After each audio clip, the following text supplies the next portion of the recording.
Chapter 14. A New Perspective on Pain. It was much the same, this memory, though the hill seemed to be a different one, steeper, and the snow was not falling as thickly as it had before. It was cold. Our sore Jonas perceived he could see as he sat waiting at the top of the hill that the snow beneath the sled was not thick and soft as it had been before, but hard and coated with bluish eyes. The sled moved forward, and Jonas grained with the light, looking forward to the breathtaking slide down through the invigorating air. But the runners this time couldn't slice through the frozen expanse as they had on the other snow cushion's heel. They skidded sideways, and the slit gathered speed. Jonas pulled at the rope, trying to steer, but the steepness and speed to control from his hands, and he was no longer enjoying the feeling of freedom, but instead terrified, was at the mercy of the wild acceleration downward over the ice. Sideways, spinning, the slit hit a bomb in the hill. Jonas was giant loose and thrown violently into the air. He fell with his legs twisted under him and could hear the crack of bone. His face scraped along jagged edges of ice, and when he came at last to stop, he lay shocked and still feeling nothing at first but fear, then the first wave of pain. He gasped. It was as if a hatchet lay lodged in his leg, slicing through each nerve with a hot blade. In his agony, he perceived the word fire and felt flames licking at the torn bone-in flesh. He tried to move and could not. The pain grew. He screamed. There was no answer. Sobbing, he turned his head and vomiting onto the frozen snow. Blood dripped from his face into the vomit. No, he cried, and the sound disappeared into the empty landscape, into the wind. Then suddenly he was in the annex room again, writhing on the bed. His face was wet with tears. Able to move now, he rocked his own body back and forth. Breathing deeply to release the remembered pain, he sat and looked at his own leg, where it lay straight on the bed, unbroken.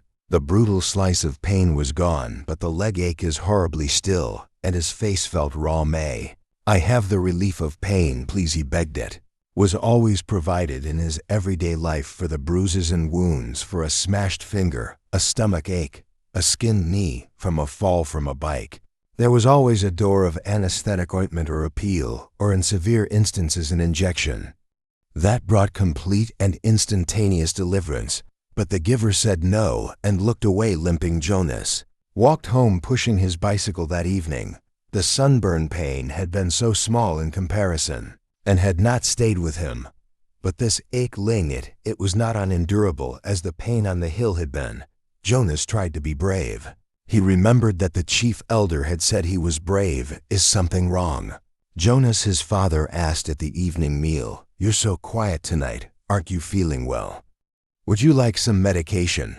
But Jonas remembered the rules. No medication for anything related to his training, and no discussion of his training at the time of sharing of feelings. He simply said that he felt tired, that his school lessons had been unusually demanding. That day he went to his sleeping room early, and from behind the closed door, he could hear his parents and sister laughing as they gave Gabriel his evening bath. They had never known pain. He thought the realization made him feel desperately lonely, and he rubbed his throbbing leg. He eventually slept again, and again he dreamed of the anguish and the isolation on the forsaken hill. The daily training continued, and now it always included pain. The agony of the fractured leg began to seem no more than a mild discomfort as the giver led Jonas' family little by little into the deep and terrible suffering of the past. Each time in his kindness, the giver ended the afternoon with a color-filled memory of pleasure: a brisk sail on a blue-green lake, a meadow dotted with yellow-white flowers, and orange sunset behind mountains. It was not enough to assuage the pain that Jonas was beginning now to know why. Jonas asked him after he had received a torturous memory in which he had been neglected and unfit. The hunger had caused excruciating spasm in his empty, distant stomach. He lay on the bed aching. "Why do you and I have to hold these memories?" "It gives us wisdom," the giver replied. "Without wisdom I could not fulfill my function of advising the committee of elders when they call upon me." "But what wisdom do you get from hunger?" Jonas groaned. His stomach still hurt, though the memory had ended some years ago. The giver told him, "Before your birth, a lot of citizens petitioned the committee of elders.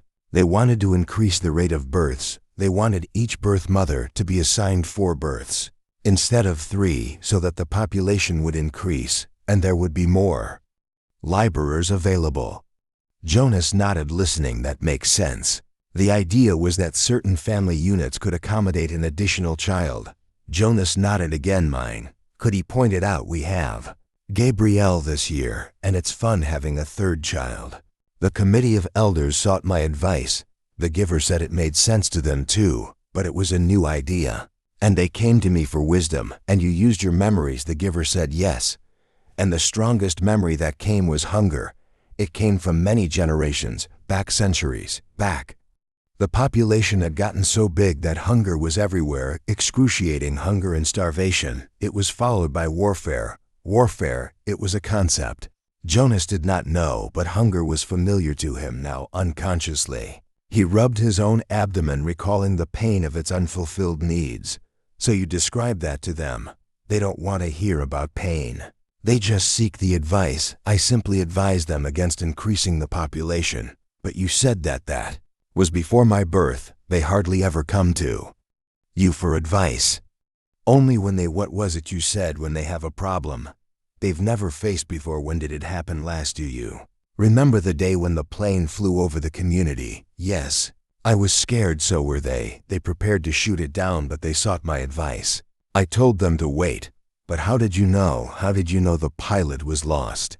I use my wisdom from the memories. I knew that there had been times in the past, terrible times, when people had destroyed others in haste, in fear, and had brought about their own destruction. Jonas realized something. That means, he said slowly, that you have memories of destruction, and you have to give them to me too, because I have to get the wisdom. The giver nodded.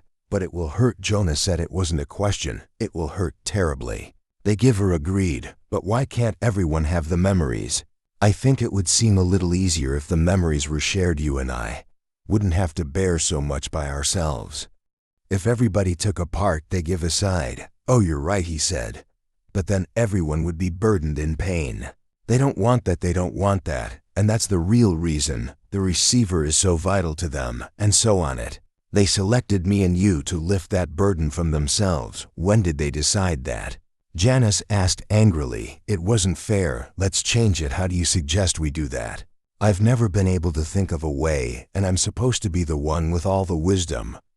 But there are 2 of us now. Jonas said equally. Together, we can think of something. The given watched him with the right smile. Why can't we just apply for a change of rules? Jonas suggested. They give discussion. Why does Jonas struggle with the concept of pain, and how does it change his understanding of life? Written activity. Reflect on why it's important to experience pain in life. How do challenges help us grow?